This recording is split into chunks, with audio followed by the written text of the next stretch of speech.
کہ ان الحکم یدور مال اللہ وجودا وعدما، ہر حکم کے پیچھے ایک عقلیت، ایک ریشنل ہوتا ہے.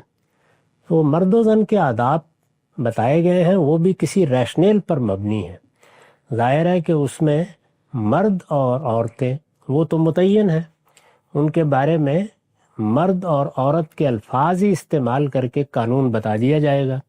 اب اس سے کوئی ملتی جلتی صورت پیش آ جاتی ہے تو اس میں اجتہاد کیا جاتا ہے. اجتہاد کا اصول کیا ہے؟ حقیقت کو سامنے رکھ کر ہم قانون کا اطلاق کرتے ہیں. تو وہ حقیقت جو مقصود ہے وہاں وہ کیا ہے؟ وہ حقیقت یہ ہے کہ جن اصناف کے مابین کشش جنسی نتائج تک پہنچنے کا باعث ہو سکتی ہے ان میں فاصلہ رکھا جائے، ان کے لیے آداب بتائے گئے ہیں.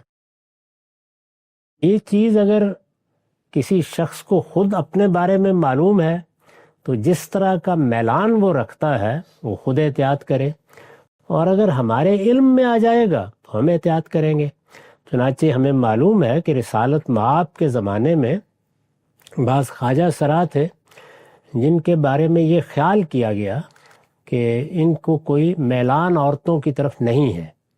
ان کو اجازت بھی دی گئی، گھروں میں آتے جاتے تھے، لیکن پھر انہی کی بعض گفتگویں سنی گئیں تو معلوم ہوا کہ ایسا نہیں ہے. تو رسول اللہ نے اپنے فیصلے کو تبدیل کر دیا. یہی چیز ہمیں بھی ہر معاملے میں ملحوظ رکھنی چاہیے. تو ہر وہ موقع جس میں قانون کسی خاص صورتحال کو سامنے رکھ کے بیان کیا گیا ہے اس کی حقیقت دریافت کریں، اور وہ حقیقت جہاں پائی جائے عقل کے ساتھ اس پر اطلاق کریں.